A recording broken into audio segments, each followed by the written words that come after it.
Narito ang Balitang Pinoy TV. Magandang araw sa atin lahat mga kababayan. Dito na naman tayo sa another episode ng ating vlogs. Pag-uusapan natin ngayon, ito po no. Senado, pumalag na po sa pambubuli ng mga congressman. Ito naman pong si Mike Abe, binanatan po ang PNP spokes sa pahayag nito na hindi ipapatupad ang ICC kung magbibigay po ng warrant of arrest o maglalabas ng warrant of arrest ang ICC. At siyempre pa, yung nakikita po natin na double standard sa pagtatawag ng pro-China na itong mga media at ng mga BBM vloggers. Yan po mga pag-uusapan natin, pero bago yan, kung bago ka pa lang dito sa ating channel, mag-subscribe ka na. Dahil ito lang ang tayong channel na may kinikilingan, may pinapanigan, una sa balita, uli sa impormasyon, kaya ano pang hinihintay nyo? Pindot na, okay? Okay, pag-usapan po natin, no? Pumalag na po ang mga senador. Ito po ang pahayag ni Angara. Inaaraw-araw daw sila ng mga congressman na ibuli dahil po dito sa gusto po ipapasakas sa kanila ng mabilisan. Ito pong tinatawag nilang RBH6, no? Yung pong pagbabago sa economic provision ng Konstitusyon ng Pilipinas para makapagsimula na raw yung chacha. Ito po ang sinabi ni Angara na siya po yung pinuno no ng nag-committee, subcommittee na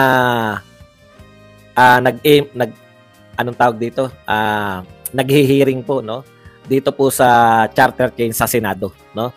Particular ito po siya po yung chairperson of Committee on Finance at siya po yung subcommittee on amendments, particular po dito sa amendments sa economic provision ng ating Constitution. Sabi ni Angara na sila po ay continuous sa pamamagitan po ng pagsasagawa halos araw-araw ng mga press conference nitong mga congressman ay continuous po yung pag-atake. It will help going forward, pero sana pag nasagi kami, hindi naman pwedeng hindi kami sumagot. Self-defense lang yon, inherent right of every individual, every institution to defend themselves. Sabi po ni Angara sa kanyang kapihan sa Senado. Hindi ba pag binubuli ka, hindi ka sasagot? Hindi naman pwede. Ako ang author ng Anti-Bullying Act sa House. Angara half jokingly. Okay. Nung tinanong po siya kung parang binubuli ba sila ng mga congressman, sabi po ni Angara, parang ganun na nga po. Kasi inaraw-araw sila . Hindi ba parang bully yun? Yan po yung sinabi ni Senator Angara. Pumunta ka ng CR, tapos, ando na naman yung bully. Pati pala sa CR. May congressman sa CR. Hindi ba parang inaaraw-araw kami? Parang guys, mag-break naman. Time out. Magtrabaho naman tayo. Yan po ang sinabi ni Angara no, dito sa mga congressman. Alam nyo, minsan, di ba, yung mga bully, binubuli po niyan yung mga baban-ban-ban din . Ngayon ko lang po narinig na yung Senado, no? Ngayon ko lang po narinig na yung Senado, sa totoo lang, ay binubuli ng mga congressman. Ito lang po, napakahina talaga ng liderato ng ating Senado ngayon. Never sa history po ng Senate na umaangal yung mga senador na binubuli sila ng mga congressman. Kung titignan nyo po, sa botong-boto na lang, pumapayag kayong bulihin kayo. Ang pinakakulelat na senador, ang boto po niyan ay 15 million. Samantalang ito pong mga congressman, malaki na yung 200,000 na boto para sa kanila. Di po ba? Kaya hindi ko alam kung bakit po kayo kinakayan-kayanan. Ngayon lang po. Ngayong leadership nito ni Zubiri at leadership ni Romualdez, kinakayanan po. Kahit po yung mga pinakamalalakas na House of Representatives. Kahit po yung makapangyarihang mga speaker in the past, si Speaker Ramon Mitra at si Speaker Jose de Venecia. Hindi ko po nabalitaan na binuli yung mga senador . Okay. So, ang sinasabi po ng mga Senado, mas maganda raw yung ginagawa nila kahit nababagalan yung mga congressman, no? Na transparent. Thank you very much kay Mami Len Kitchen na nagbigay sa atin ng 100 pesos na pangkape. Transparent po yung ginagawa ng Senado na hearing, no? Nalalaman po ng mga tao, naririnig natin kung ano yung mga gusto nilang baguhin. Kaya po mas maganda raw yun kaysa sa palihim na wala ngang umaamin sa mga congressman na People's Initiative, no? Okay. Sa kaugnay na balita, sinabi naman po ni Senator Chis Escudero na hindi po pwedeng questionin anong otoridad ninyo, di ba? Sabi ni Chis Escudero, ano ang otoridad ninyo sa amin, no? Hindi nyo kami pwedeng utos-utusan kung ano ang gagawin namin sa Senado, no? Kung kami ay naghihiring pa, maghintay kayo. At eto pa ang balik ni Escudero, no? Bakit hindi kayo lumantad na kayo ang nasa likod? O, basahin natin, mas maganda na baka sabihin nyo. Eto sabi ni Escudero, why don't they come out in the open?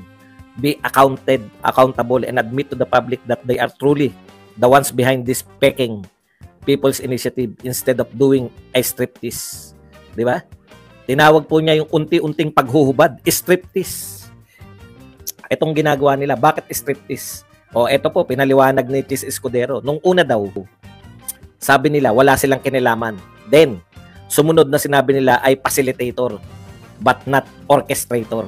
Yan ha. Una daw, walang kinalaman. Ikalawa, facilitator lang sila. And now, they have the nerve to say, titigil namin ng PI pag pinasa nilang RBH6. So, ibig sabihin, sabi ni Escudero, talagang may kinalaman sila dito, no? Okay.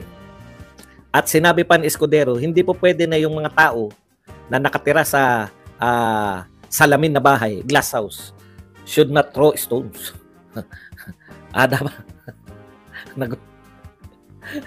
Huwag kang mambabato, sa madaling salita, huwag kang mambabato kung nakatira ka sa salamin na bahay. Dahil pag binato ka, barag-barag yung bahay mo. Okay. Ibig sabihin, wag magpakialaman. Kaya nga, ano yan sa House tsaka sa Senate, separate kayo. Hindi kayo, magkaroon kayo ng parliamentary courtesy. Okay? Yan lang po yung sa balita natin dyan na pumapalag na po ngayon yung mga senador dito sa mga kagalang-galang na congressman natin. Kasi ang kapangyarihan nila no? Napaka-makapangyarihan ng congressman natin ngayon. Buwat no si Tambi. Akala mo lahat kaya nila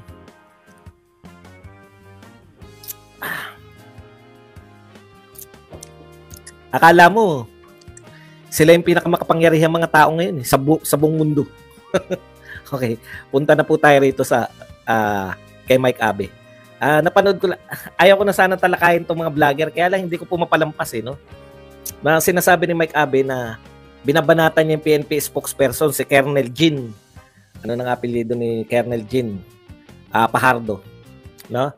Sabi ni Mike Abe,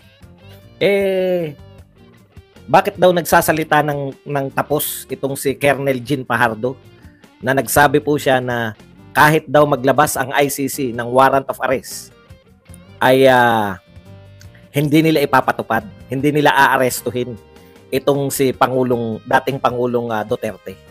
Kaya sabi maghinay-hinay daw si Colonel Pahardo sa pagsasalita niyan dahil hindi niya alam pag inutusan siya ng Pangulo dapat sumunod yung PNP.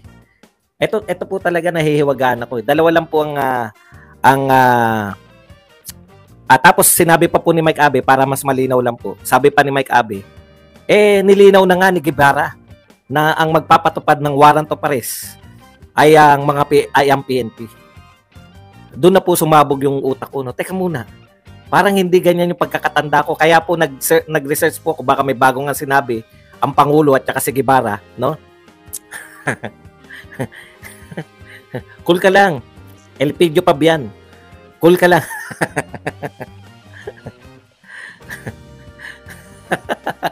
May galit na galit dito. Okay. Ito po, sabi po ni Mike Abe, no? Yun na nga, no? Dapat daw nagdadahan-dahan yung PNP spokes kasi baka hindi niya na mabaho. Parang gano'n, no? Yung bakit daw pinangungunahan ng PNP yung Pangulo ng Pilipinas samantalang pag nag-utos yung Pangulo ng Pilipinas ay susunod. Talagang hindi niya.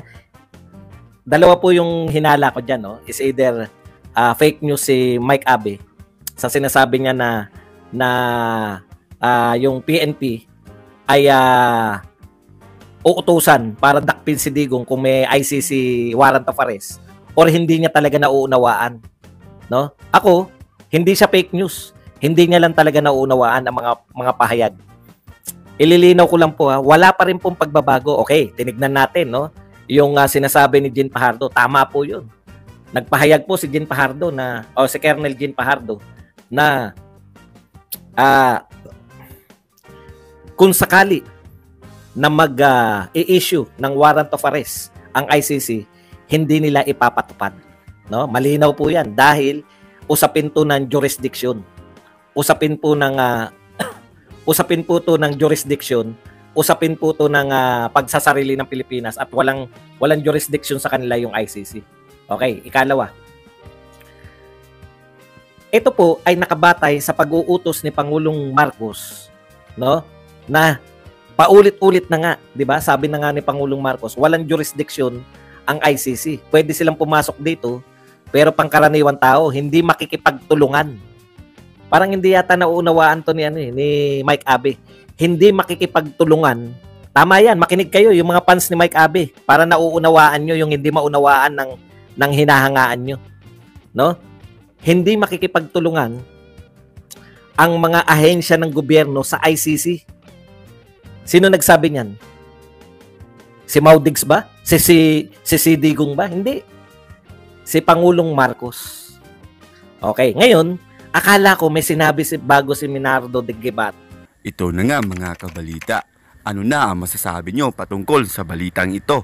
Please comment down below mga kabalita. Pag-usapan natin yan sa comment section. At kung di ka pa nakasubscribe sa ating channel, baka naman